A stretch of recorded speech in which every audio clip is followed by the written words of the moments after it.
Prime Time. I'm glad you're going to be. We've got a special guest for you. Dr. Nelva Lee she is the founder and CEO of Concrete Build Financing. Dr. Lee was also the CEO of a vocational school for 20 years and has over 20 years of experience in healthcare and over 10 years in academia as the adjunct professor for various universities. Now, Dr. Lee is a volunteers at Revelant, her local church, and the Joy FM as a prayer partner.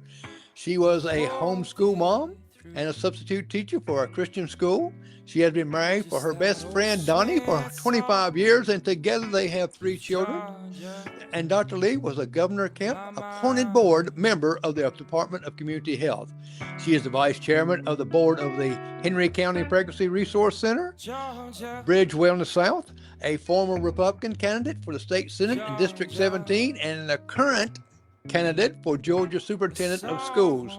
Dr. Lee has authored several Christian books, including Stay in Flight and Be the Superhero of Your Story.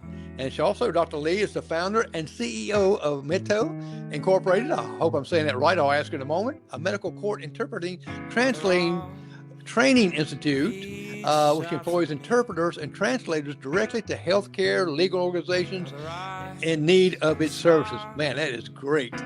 Dr. Lee is a pioneer in the medical interpreting and has lobbied for higher national standards in education. And we're going to bring her on. And if you notice this little music in the background, yes, it's Georgia on my mind because she is from Georgia. We have to have it properly. So I will bring her on. Let me cut this music down a little bit.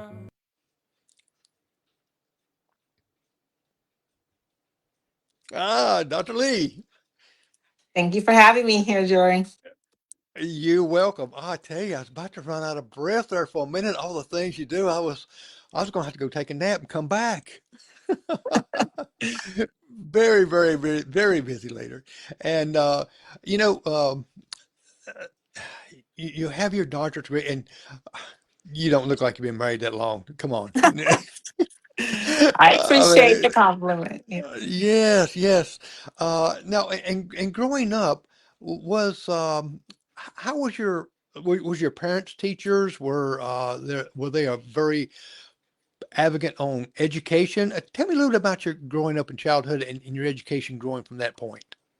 Actually, my mother was a teacher, and as a young toddler, I would join her in her class. I would be in the background painting, doing some coloring while she was teaching in the front. So yes, I think it was definitely part of my DNA.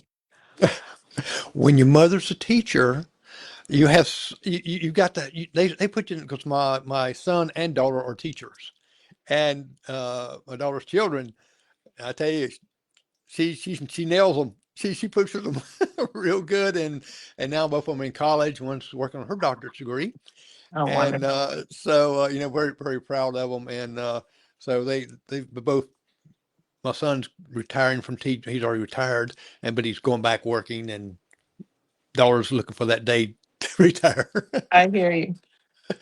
And so your mom was a teacher.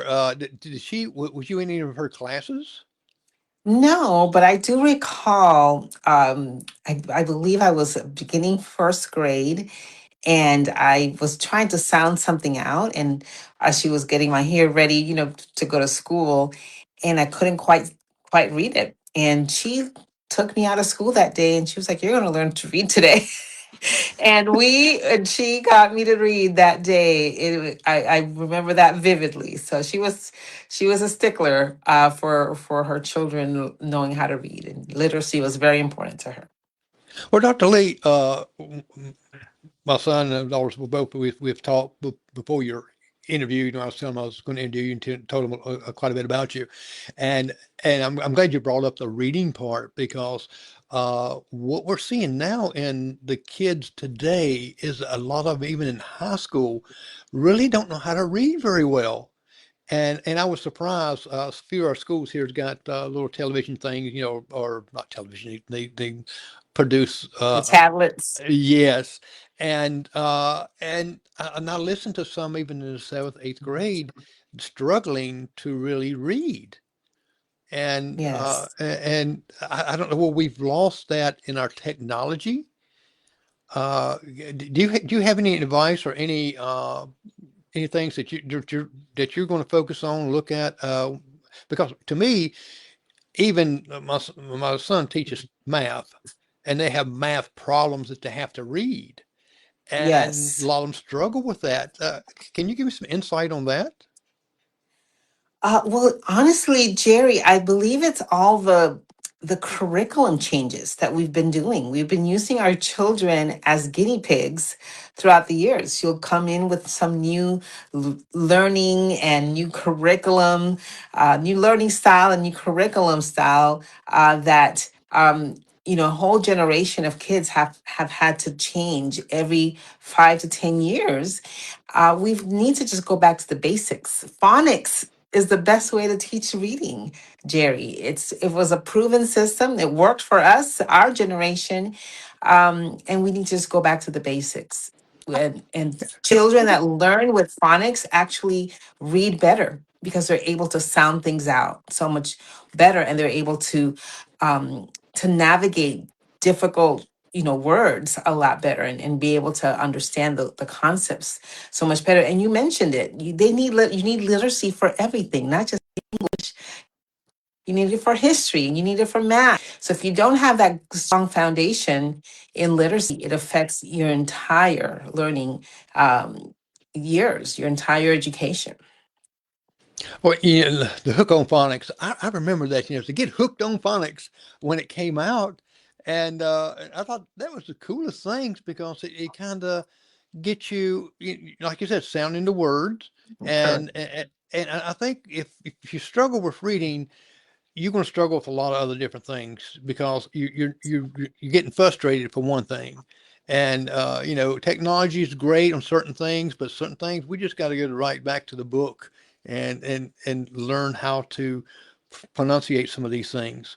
Mhm. And I think I don't know if the Georgia schools has implemented the phones out of classrooms They yet or have. not, but They have, okay. but it's very difficult to enforce because kids are very crafty, very resourceful. So, Well, well, uh, I can tell you, Jerry, when I homeschooled my son, I homeschooled him with a phonics curriculum. It was a Becca at the time. And I was surprised at how easy it was to teach the different concepts of phonics.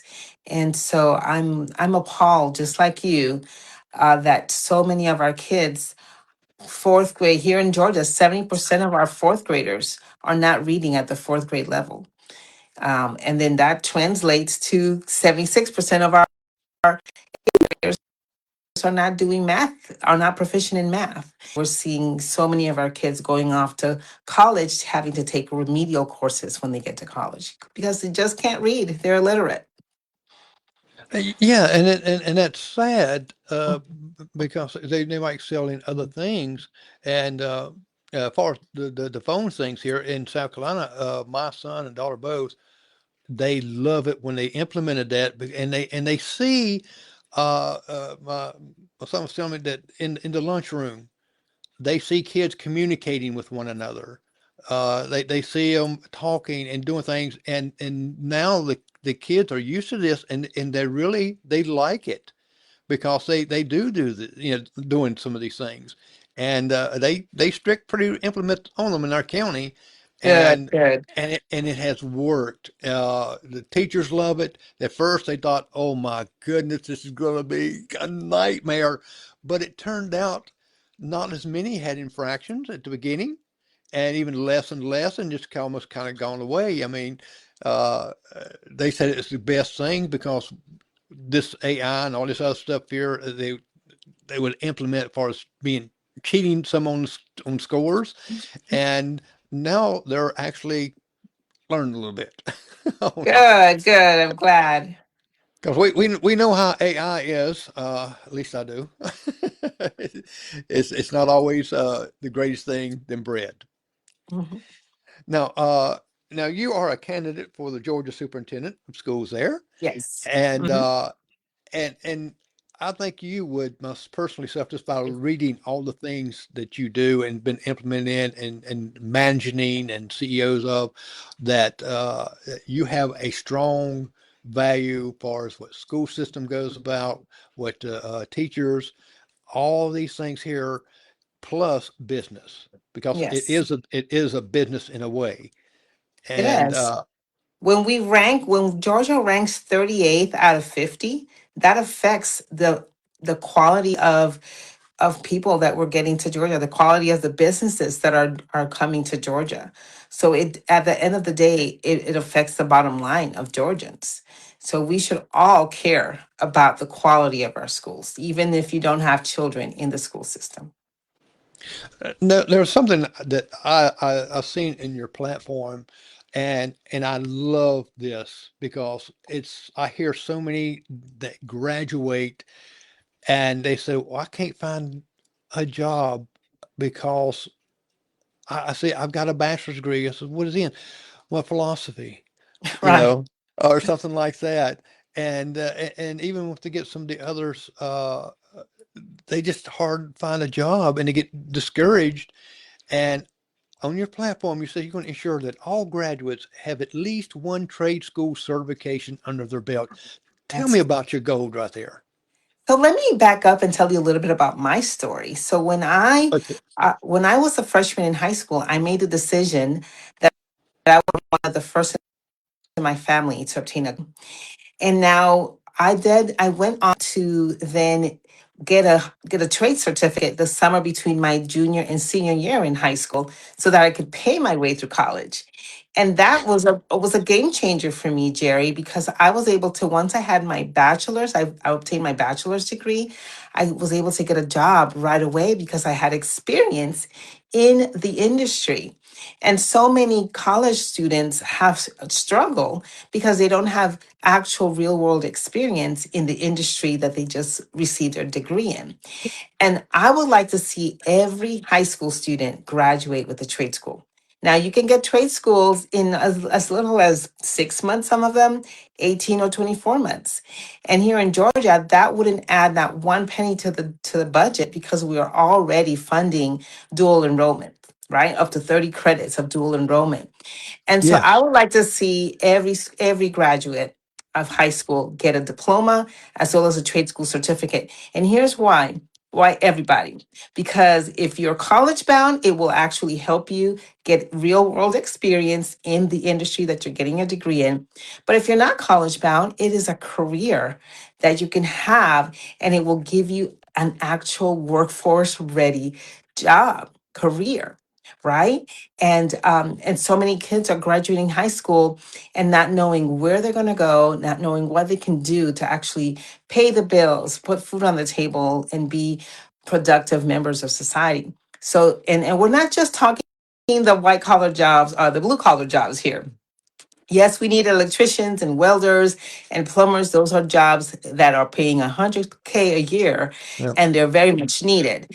But we're also talking about the certifications in tech, the certifications in the healthcare field, the paralegal certifications, all of those that will open up doors for our students to be able to have good paying careers upon graduating high school. That's right. And some of them, the fields that you spoke of there, like, I know how much I had to pay my plumber or electrician to come in. And I said, "Oh man," you know, Yes, they make good money, that, Jerry. They that sure do. they do. And we know the healthcare is not going away. You know, Nope. we're all going to get They're unscathed. AI proof. Yes, they're AI Exactly. proof jobs. Yes. Exactly. And we know by the activities in our world today, we know that crime is going to come. You're going to have paralegals. You're going to need this right here for anything anymore. I mean, buying a car to used to be able to go in, they sign right there, shake their hands, and go. Now you got so much paperwork, and here sign this Yes. right here, and I'm honest, who reads that stuff? We just sign it. Right. But Right. we have to have some way to interpret some of that things. And I think that is a great platform right there. When I read that, I says, yes, uh, every state. should have that an opportunity because Yes. I know my grandson, he got into the API classes, and AP. yes, AP class, and he went now when he started his Presbyterian College, he went in as a sophomore at the end of it, and now Good for him. yeah, and now he's he's way ahead, a couple years or so and a half ahead, and granddaughter the same thing, and that is important. But you know yourself, you've got to have some other things going on. I love the internships because that's showing them says, okay, do you really want to go in this field? Correct. Yes. Now when you was going through the college, you say you was first one in your family to go to college, and I was one of the first, correct, yes, one first. to get a college degree. Well, I went to the University of South Carolina. I did get my bachelor's degree from there, but I had being old as I am back then, the best thing that I saw, I had to quit high school, and I was making that $1.70 an hour. That's some big bucks, and Okay. and I actually had to work. But when I finished college, and this doesn't happen to anyone, but when I finished college, my salary doubled and promoted. So, Hmm. college is great. It's good. It depending on what field you want to go in. And let me ask you about that. Uh, In the high school, are they showing them some fields that to kind of direct a person to go to into college to maybe help curve their career, maybe career counselors? Is that what they call them? They're supposed to. But here's the thing: if we are doing the trade schools, as I'd like them to do that by starting off in a freshman year, a lot of schools, the school system that I'm modeling this after is the Buffalo school system, and they start off by doing trade school fairs as early as eighth grade. And so the eighth graders are going through and looking at all the different trades that they are available for them so that they can make a decision as to which one they're interested in. So it gives them the opportunity to get that, gives that career counseling that you're talking about. And again, with the trade, you know that it's a very much needed job, correct? So trade schools are Correct. very much very close to the industry and the need of the business world, whereas a lot of college courses are not. Like you mentioned at the beginning, if someone's getting a philosophy degree or a literary an English degree, unless you're going to go off to become a writer or a professor, there's not much use for that. And so we're not really guiding our kids properly. A lot of them are going off to college because they're told that they have to go to get a college degree, but they're not really guided into this is how you're going to be able to pay the rent. This is a career that you might excel in, but it's also going to help you, put food on the table. What is your take on parents getting more involved? Because a lot of parents have got this mindset that the teachers in the schools, they going to take that responsibility, find them which way to go in college, and let them do this. But parents have a big role in this. Can you elaborate on that a little bit? Definitely. So, one of my platform initiatives is actually school choice. And because I want parents to be 100% involved in their child's education. And you could say that it's a chicken and egg type of thing, because a lot of schools don't want parents to take that initiative. They just kind of want parents out of the way. But if we institute true school choice, and by true school choice, I mean, we need to change our budgetary system. Here in the state of Georgia, we have a QBE, outdated, complicated budgetary system where the money follows the institution. And that type of budget, when you take a child out of the school system, say for a charter school or homeschool, it takes money out of the school system. And of course, the teachers' unions are going to be against it. But if you have a system similar to Florida's budget, the money follows the student. And therefore, if you have that type of system, you can have true school choice. And what I'd like to see is for us to expand the Prominent Scholarship Act here in the state of Georgia to $8,000 and allow families to make the decision as to what learning environment is going to best suit their child, whether that's a private school, a charter school, homeschool environment, magnet school, you name it. We need parents 100% involved in their child's education. And that is one of the number one right after the type of teacher that your child has. But if you have an involved, engaged parent, you're going to have a child that succeeds, period. Well, that is that is great that this way they have a choice. They don't have, uh, because you got some that just would excel better in another school or in a private school even that would Mhm. excel more, and a lot of families can't afford to take their child out to do this. So, yeah, I think that's a great platform there. Uh, what is your take on? I know you was homeschooled, correct?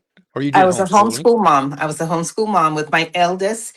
He was very bright, but also he was on the spectrum. And so I homeschooled him through the fifth grade. And then when we adopted our daughter from the foster care system in Puerto Rico, we found that for her, Montessori system is better. And so So, some of your voice is breaking up like it was just now, but I hope it'll come back. It might be the internet doing it a little bit. Uh, in the homeschool, I know some people and quite a few that what kind of checks and balances they got for someone says, okay, I want to homeschool, and they just really don't do it. They tell the child, going to get on the computer, do it, and leave them at that. That's really not, to me, homeschooling. And I've seen some that were doing homeschooling that really not even qualify to do this. Uh, what is some of your take on the checks and balances of this to make sure that the child is getting a proper education from homeschooling? right. So I do believe that a lot of Dr. Lee, your voice, that the sound is not coming in too clear. take off my video. See that? Can you hear me better now? Yeah, nope, it's not. And you kind of went away. Okay. All right. Not sure what we can do to fix the audio. Is the audio so bad? Yeah, you sound like one of them robots. I'm gonna leave and come right back. Okay. Okay, all right, folks. Y'all know that technology does this stuff, and the ticker you got down below here is telling you also about Dr. Lee's books and where you can find her on Facebook, and also give you comments there too.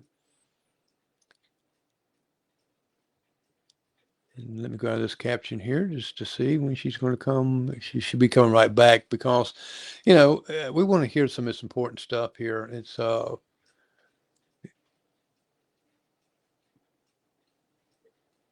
just want to. Oh, here we come back. There we go. Can I you? still sound bad on my Yeah, it's still kind of choppy there, like it was. It's kind of robotty, but I can. You can. I guess you can hear me. Okay. Yeah. I'm still here. Okay. I don't see you, and your microphone is. I mean, the sound is going in and out.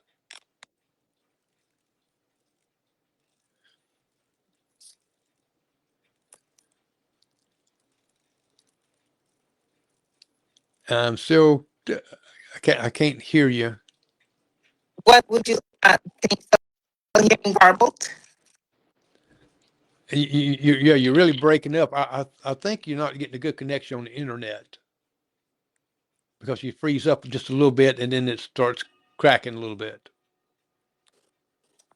Yes, I'm sorry. I don't know why it's doing that. Well, we all have trouble with technology sometimes. We just don't want it wants to mess up sometimes when we don't want it to mess up.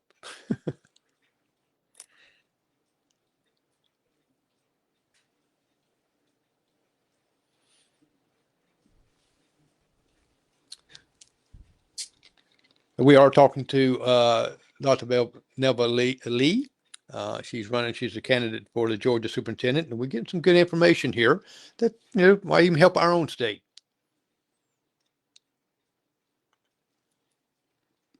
And you can write or chat anywhere on Facebook or YouTube, Twitch, Kick, all these others, and we'll be able to see it up here in the chat room. We'll wait for her to come back. I think she's going to get a little bit closer to the internet. How are you? Can you hear? Can you hear me better now? Yes, I can hear you a little better now. Okay, great. All right. So you were asking about checks and balances for homeschool. Can we keep or do a better job with homeschooling? I believe that was your question, correct? Correct. Yes.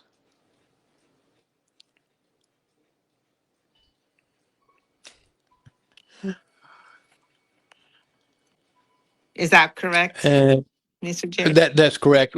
Yes, Dr. Lee, Okay. your picture's gone. Your picture's gone away now. Can't see you. I can hear. I can see you. Yes. So I would say that the main thing with parents is that we can just have some reporting systems, better reporting systems. I know that when I homeschool my son, there was very minimal. We just had to submit the hours. I think that we could definitely beef up some of the reporting systems for parents at homeschool, especially if they want to have access to the vouchers, the $8,000 vouchers that would like to implement. And if not, that's fine. If they want to continue to just submit the hours, that's fine. But they don't have access then to that voucher money. But there's definitely ways that we can track the how homeschool kids are learning for sure. Okay. Well, Dr. Lee, I can hear you fine now, but I can't see you. Okay.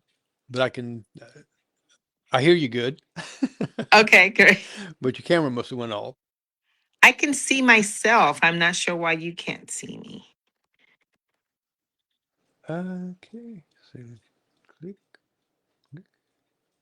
Yeah, it's not. It's not showing. It's not showing. No. Let me. Okay. Not sure why. And yeah, I'm just trying to see if I can see your camera. I've seen something there. Okay. I'm looking kind of in.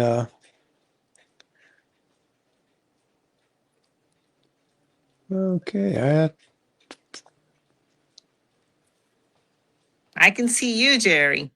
Okay, but I can't see you. Are you using your phone or the? Yes, I'm still using my phone. Okay. I'm just wondering if your camera got turned off on your phone. Okay. Okay. Yeah, because it definitely. I mean, though you might see yourself, it might be turned on this here. But yeah, I hear you good, Okay. but I just don't see you. Yes. Okay, I see the DNL coming up. Hmm. Can you see me now? Okay, I see you now in that one. Well, actually, I see a bed or a covering. I see a bed.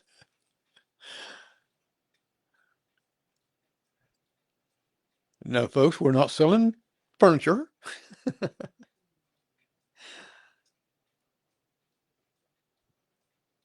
Okay, hold on a second here. Let me pull this one up here. Okay, and you got two on. There we go. Now I see you. Okay. Now, of course, I think on the other one I've seen the bed, but I see you now.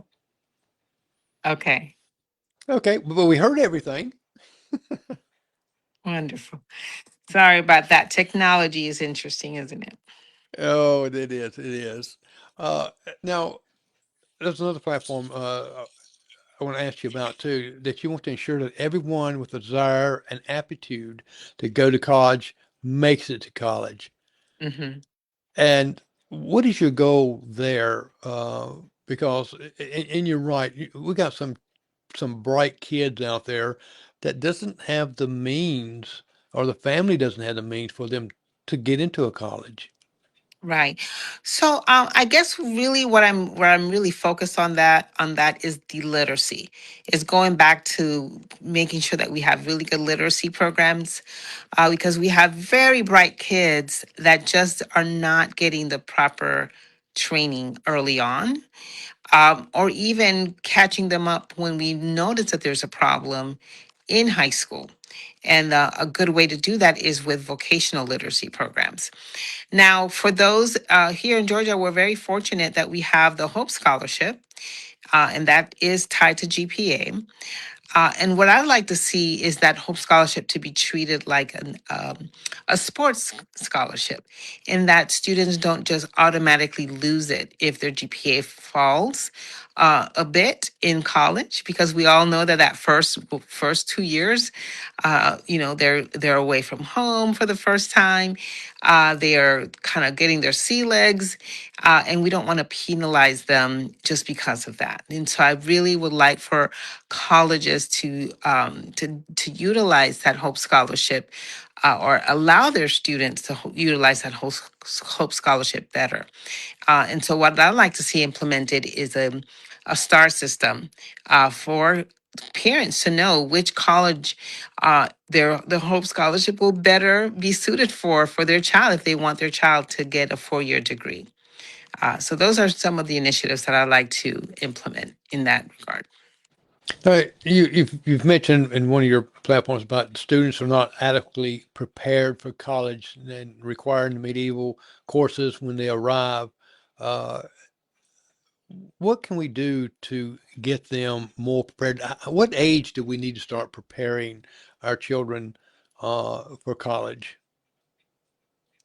Really and truly, we should not allow any child to get out of first grade unless they're able to read. This whole idea of just passing them along is doing a disservice to them. It's immoral. So we should definitely hone in on the literacy at a very early age. I was speaking with a preschool teacher the other day, and she said that their goal for preschool is for them to know some of their letters. And I said, well, which ones? Or how many? She said, I don't know. What does some mean? So she wasn't even clear on the goal. So that's unacceptable. We need to give our teachers very clear guidelines as to our expectations, and make sure that they are teaching them all of their letters in preschool and all of their sounds in kindergarten. And by the time they're out of first grade, they should know how to read, so that they are prepared for the rigors of their education, of the education system that we're expecting of them. And that not only are they prepared, they're confident, right? If they're not able to read, their confidence level depletes, and they get frustrated, as we mentioned earlier. And that's what's leading so many kids to just want to drop out later on, not continue. On policy priorities, what is your top three priorities for improving Georgia's public school system over the next, say, 4 years? Okay, so number one, I'd like to see our literacy program really beefed up in the early ages, right? We talk a lot about literacy, but we're not really we're not seeing the results. So there's something amiss there. We have legislators passing these sweeping laws to help but then it's not being we're not seeing the results. And then, so that's to me is a lack of leadership at the on the superintendent level. Uh, Secondly, I would like to see that budget system change so that we can have the funding match follow the child, and I believe that is going to usher in much more accountability for the school systems and much more engagement from on the side of the parents. And then lastly, I would definitely like to see that trade school certifications upon graduation implemented. And like I said, it's not going to add not one penny to the budget. It is just really about public-private partnerships with existing trade schools and making sure that our eighth graders are aware of what trade schools are available and how to access that funding and giving them the proper guidance. How do you plan to address like right? I know in our state here, current teacher shortage and the improved Mhm. retention rates across the state of Georgia. So a lot of the complaints from teachers is about behaviors. So we're getting that's why there's such a huge influx of um, attrition, right? Is because of the behaviors that they're having to deal with. It's not that teachers don't like to teach; they love to teach. They're just they're given very few tools on how to handle behaviors, and then the children are given very few tools on what is proper behavior. So I'm on the steering committee of a program that's called LifeWise, and it's a national program, Jerry, that it teaches biblically based character development in the school system, and it has a proven results. The schools where we have LifeWise implemented have a decrease of behavior problems, decrease of anxiety, and just improvement of overall behaviors in these students. And so I would like to see that implemented statewide. When I become superintendent of schools, I will green light LifeWise throughout the Georgia school systems. It's really you're talking about behavior because and children's safety uh, because we hear about so many things happening in some of the schools across the country. Uh, Mhm. we the safety of our children, and that's mostly that our parents are concerned of my children going to be safe when I send them to school. What kind of actions you would like to see in the schools without making it a prison in one sense, Mhm. but yet keep the children safe? So Georgia recently passed very sweeping laws because of we had a shooting incident here a couple of years ago, and we passed sweeping laws, and they were very comprehensive. A lot of the legislation was dealt with behavior issues in the schools, having advocates in the schools, having better school counseling, having more reporting of concerning behavior directly to the law enforcement, so that law enforcement is aware early. A lot of the legislation surrounding that law really it's Ricky's and Alyssa's laws really was very comprehensive, and it will lead to better outcomes. I truly believe that. Okay, we're getting close. I want also we'll switch gears just a little bit. We've talked about your goals and becoming the superintendent, which I think you got some great platforms there, and I think if the people are listening, I think you're gonna get some votes because change is what we need. We need someone coming in and that has a more perspective on what's going on in the education world, uh, and I think that's one thing we do need. It's hard to get someone in there that's totally focused and hasn't really worked out into the field, into the world. If they've just been in education continuously, sometimes we get in that box. We don't know how to think out of it. And I think you'd be a great one. Correct. But I want to switch gears a little bit, and you let people know you are an author too. You a Christian woman that's written some spiritual books, like what inspired you to write, like the Good Christian Wife. And I want to put up a couple of your books up here, and we can take a look at them, and let's talk about them if you don't mind. Sure. And okay, the first one, Stay and Fight.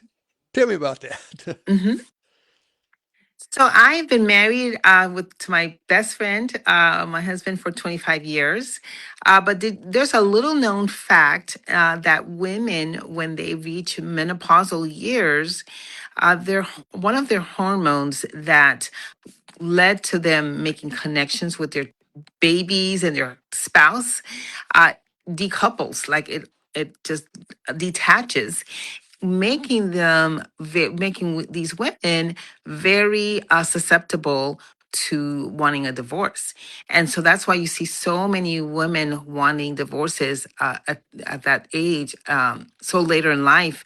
And so you see a lot of these 19, 20, 30-year marriages ending because of that. And so I talk about that in this book. Like I say, all of my books are testimonies.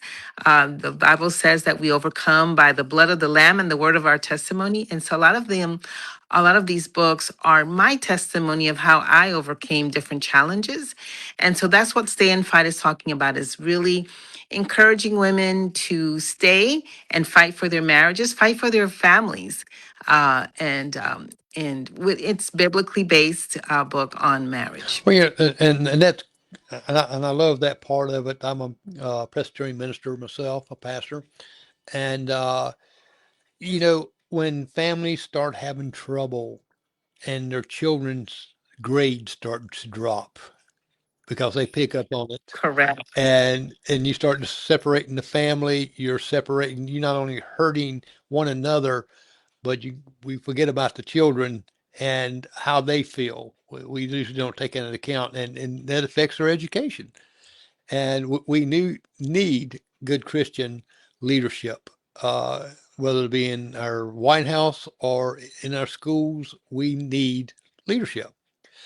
Uh, Not a lot of Correct. like the center book there says, "Victorious: How to Defeat PTSD." Yes, yes. And so a lot of times people believe that depression and anxiety, that they're going to be with have that forever.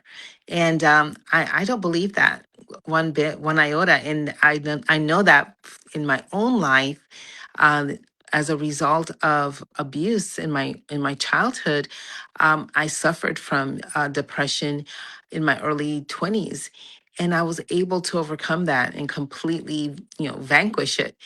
And so I document that in this book and just give very biblically based advice and tips on how to overcome anxiety and depression.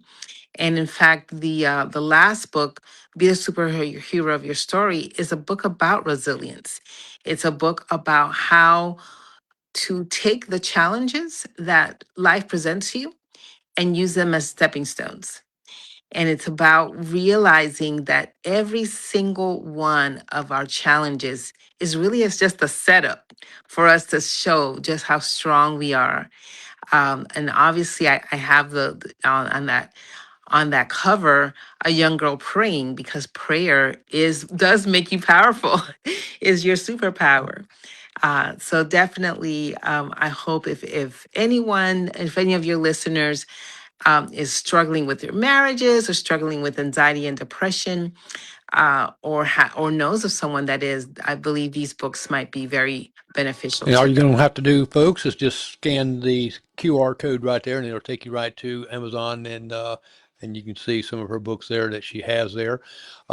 Now, did you overcome uh, the anxiety, the depression, and things like that? Because so many times that we see our children, doctors giving medications, and I think the whole world is over medicated with Right. you just sit there and said, "Well, take this right here," and then you hear the side effects and said, "Oh my gosh." Correct. Yes, yes. So in my case, I did not have have any medication, but I'm not opposed to it as far as an acute for acute situations. You know, if you find yourself that you're not able to cope, I definitely believe that they can be helpful. In my case, I was able to recognize it very early. Um, because I was in the mental health field. I was a counselor in a mental health hospital, and so I knew a lot of the um, the recommendations. And so, for example, it's very important to have a strong support system. We underestimate just how important a strong support system is, whether that's family members, whether that's friends or your church friends.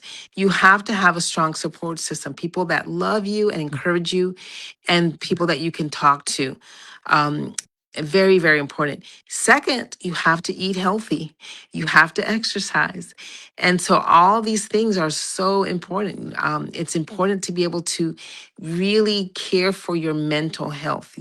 I remember someone once said it's so important not to have negative self-talk. You know, so yes, everyone gets bad, negative thoughts from time to time, but we don't have to let them just breed, That's right? correct. Just sit there. And so it's so important to, I believe the Bible talks about that, right? Taking every thought captive, right, with the word. And so it's so important to really care for your mental health. I think oftentimes we get very defeatist when we start having negative thoughts or depression or sadness and just think that this is just how life is going to be. But you have to take hold of your mental health and your spiritual health. It's just as important as your physical health. Well, when you talk about eating, people don't realize is you talk about eating and exercise, and even how Correct. eating can affect a lot of things in your health. Uh, and I'm a Correct. walking testimony. Just say, matter of fact, this past July 1st, I was taking 50 units of insulin and blood pressure medicine, all this stuff right here. And I had a doctor tell me, he says, I tell you what, if you do what I tell you to do, I'll have you off insulin. I'm off insulin, off of blood pressure medicine. Uh, Very good. Lost Very about good. 35 pounds. And, it works. It just blew me away that instead of him adding medicine and increasing, he said, I'll get you off if you just do what I said. I said, okay. And Start eating healthy, exactly. right? And And exactly. I said, exercise. gosh, why didn't others tell me that? Right, uh, right. now, this book right here, A Hope for a Future. And hope in the future. So that is a book chronicling my adoption, the adoption of my daughter, from the foster care system. I truly believe that foster care system is the current modern day orphans, right? And that is very close to the heart of God, caring for orphans and widows. And so I really encourage those that are thinking about adopting from the foster care system, and very realistic book on the challenges, but also the benefits. I believe that we will reap a great reward in heaven when we adopt children from the foster care system. So this is just a book chronicling that experience, my personal experience, and just really encouraging others to do so as well. And folks, and see, this is part of the reading, you know, and you've got to you pick up a book and read. And I'm sorry, I'm just kind of checking this thing right here because I'm not seeing you in my thing here. I'm just seeing a blank page. Ah, okay. Technology, I tell you, because you just froze up for a little while there. And okay. And one last question I want you to and I'm really loving it about here you're a candidate for the Georgia Superintendent of Schools, and yet, and you're a Christian woman, and you want to bring, your Christianity beliefs and stuff. So, how do your spiritual beliefs influence your approach to leadership in both the private and public sectors? It influences it in every way. So I have been a believer for most of my life, and prayer. Believe very strongly in prayer and making and getting my guidance from God in just about everything that I do. And I believe that my run for office is a calling. I can't stand by and see injustice, things that I consider morally reprehensible, such as, you know, graduating a student that can't read. That's immoral to me. And so I believe this is a calling, and I take it very seriously, the results and the success of our children. And so in everything that I do, both in my private life and in my public life and in my businesses, I consult with God, and I try to make sure that my decisions are as closely aligned to my biblical beliefs as possible. And I think that's, to me, makes a great leader, because you're not only uh, looking at the worldly end of it, but you're having God to guide you and give you the wisdom and knowledge you need to perform what God put leaders in, in many places. King David, even, and Yes. and many leaders, and I believe that. And yes, he lets some others go in that's not as good and not does not do as well. But I think he does that for our own. We get a little cocky a little bit, saying, well, we just got it made right here, and he said, okay, let me just kind of mix you up a little. You're getting too comfortable. Got it. Yes. Well, Dr. Lee, I can't see you over here, but we're getting close to the end right here. Anyway, I really appreciate you coming over here and giving your insights. And it just, I like I said, I love your platforms, what you're standing for, and I think a lot of teachers are gonna follow you right there, and just gonna, I believe you're gonna make it. You're gonna be this next superintendent of Georgia. Thank you so much for that, Jerry. I really appreciate that. I covet your prayers. If anyone that lives in the state of Georgia, obviously go to my website, drnelvalee.com, and check everything out there. But if you're not from Georgia, I covet your prayers. Please pray for strength and wisdom, and obviously that I win. Exactly, exactly. And I've got the ticker down below where they can reach you, and also going to give you some encouragement. And if you're in Georgia, guess what? Vote. That's what you Thank got to you. do. You got Yes. to vote. When is the election? The primaries in May. And then if I'm successful there, then I go to the general election in November. All right. Well, we're going to be praying you're going to be very successful, because you have been so far. What I've read your bios, and I think you'll make a great superintendent, and I think you'll have the teachers backing you up on this one. Thank you so much. I appreciate it. Well, I'm going to put you backstage, and I'll come back to you in just a second. Okay.